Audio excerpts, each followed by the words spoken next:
All right.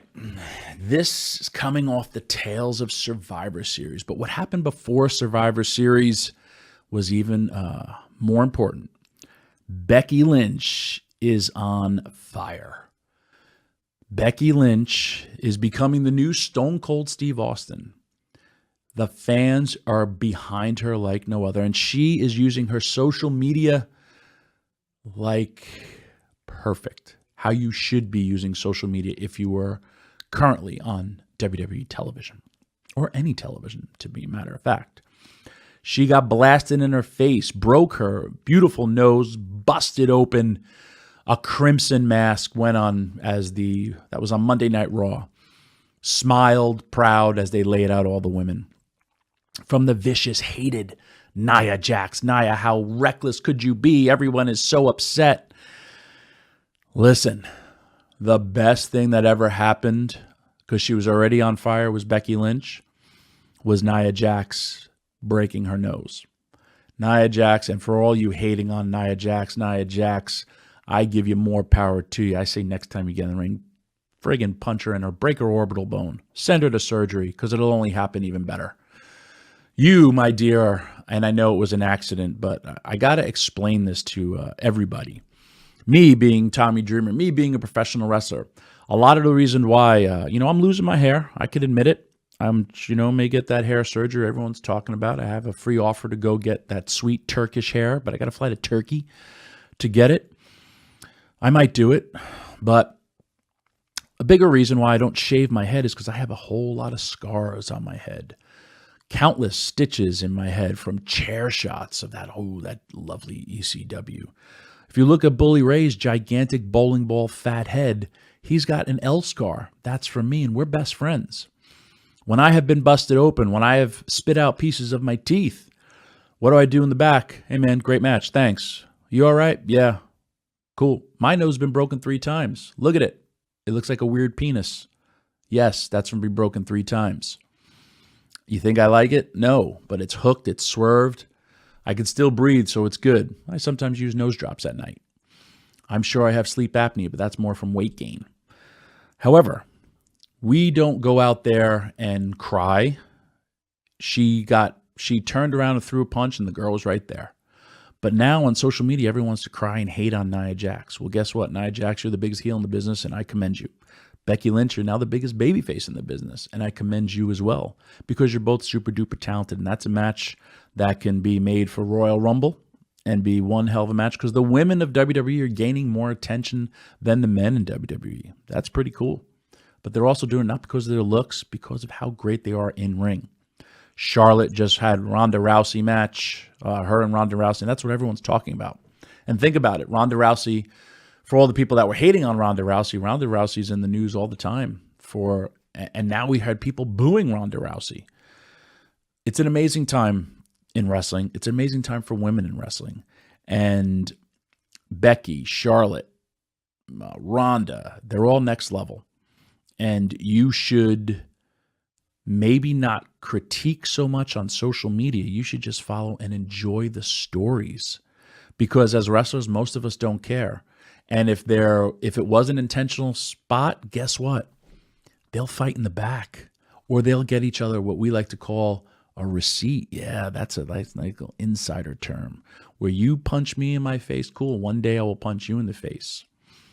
So you can't hate on Nia, and I'll even tell you why. This weekend, I just watched the Redskins' Alex Smith break his legs, saying Joe Theismann break. His career is probably done. When it is 2 defensive ends' job to hurt / take him out, that is their job. And then as soon as they hit him, they're like, "Ooh, sorry, that was an accident." Accidents happen. Accidents happen in football, but no one's hating on the players that broke Alex Smith's leg, probably ending his career. Probably sending the Redskins into a crappy, they got Colt McCoy as their quarterback now. But no one is hating on the 2 players. Hell, I don't even know their names. But yet in wrestling, someone gets a bloody nose, someone breaks a nose, something happens like that. And, oh, you're such a bad individual. You're reckless. You're this, you're that. Now, and if they were reckless, they wouldn't be in WWE anymore. Trust me when I tell you. And if I could go back to original ECW, Paul Heyman, we went to a bar, and Paul Heyman told me, some point in this bar, something's going to happen to you. Be prepared. Okay. And I'm pinned against a cigarette machine. Yes, remember when they used to sell cigarettes in clubs? How dare they? And all of a sudden, Raven came out of nowhere and sucker punched me. I mean, cross-flying Superman punch forearm in a bar, in a real nightclub, and jammed my ribs into this cigarette machine, and it hurt. And then he started punching me for real and blasting me. Why? Because there was wrestling fans, and they thought this was a real fight, and it kind of was. And he blasted me once, twice, and then I was just like, receipt, and I took over. And I hit him with 2 straight shots. If you go back and find it on the WWE Network, his legs buckled. And I busted open his eye, and then I threw him down a flight of steps, where there was also a person walking up those steps. And it was a real fight. And even like wrestler, I remember Pitbull Anthony, who's no longer with Gray, was like, Dreamer, don't. It's Raven. And I was like, we had the cameras rolling the whole time. But no one knew, not even me. And Raven will tell you, Paulie just said, go beat up Dreamer. That was it. And we did that in a real public restaurant / bar. At the end, I didn't like stop in the street and say, hey, Raven, good job, slap hands, blah, blah, because we had to get out of there because they were going to call the cops. I don't recommend anyone do this in real life, but in WWE, stuff like that does happen where you have a backstage brawl. We went at it, and we went at it 90% real. And we didn't fight later. I was like, cool, man. Oh, that was great. And then we watched back on TV. I was like, oh, that was awesome. We didn't do things in public because, again, it was a different business. But no one would want to see Tommy Dreamer and Raven hanging out in public. No, because we hated each other. At one point, we really liked each other. Then another point, we really didn't like each other. So for Becky and Nia and Ronda and Charlotte, keep it up, ladies. And yes, finally, women's wrestling is, we're no longer talking about how pretty you are, like how good looking you are. And forget about that whole Me Too movement. You girls are doing it / you women are doing it with your talent, and kudos to you because looks has nothing to do with it. It's all about your talent. Speaking of Survivor Series, in the idiot face move of the week / the month, could be the year. What are you doing? Enzo Amore. Paisan. And I like you. We're friends. We've hung out.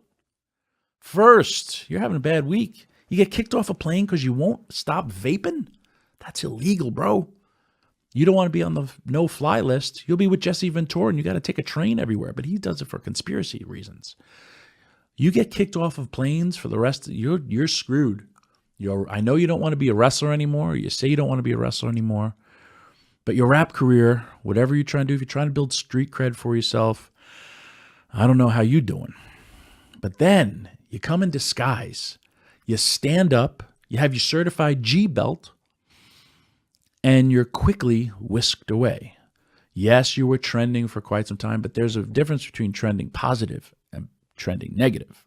Because I feel you're also going to be sued because then a person apparently got hurt. You got taken down by the female security guard, which doesn't really help your street cred. Kudos to her, by the way, because she's just doing her job. And I hope that you understand that there's a time and a place to do it. It's not publicly like that. And because most people have turned negative on you, and your fan base of professional wrestlers and professional wrestling fans, they loved you, dude. You were so charismatic. You were it. And then all of behind the scenes caused you not to be it. And if you don't think WWE didn't want to see you succeed, they did. And I get that we've spoken, you're beat up, you don't want to do this anymore. It's not the way to go about business. So what you did was soft, SAWFTT, and I hope you learn from this mistake. I'm happy you didn't get arrested, but there's 2 things I think that could come out of this. And it's a question that we all really, really want to know because we've all seen the video. We've all looked at it. You were quickly thrust away. The biggest question for me, did you get to keep your commemorative chair? Because I know a lot of people pay a lot of money for that. If not, who does, and who will sell it on eBay? Number 2, when you want to talk about invading a pay-per-view, when you want to talk about doing something right, my answer to most things, just like South Park said it a long time ago, The Simpsons did it first. And when you, Enzo, decided to crash a pay-per-view, guess what? ECW did it first with Paul Heyman, Sandman, and Tommy Dreamer. We all did it first at an In Your House, I believe it was, in Philadelphia. That's a story for another day. But we did it first, and we did it correctly, and we had an entire building for a long, long time talking about it, an entire universe before really social media. Everyone was talking about it because it was real as well, because no one really knew. Myself, Sandman, we had speculated. The only people who had known was Paul Heyman, Vince McMahon, and I believe Bruce Pritchard. Everyone else didn't know about that. That's a whole other story I will get into another time.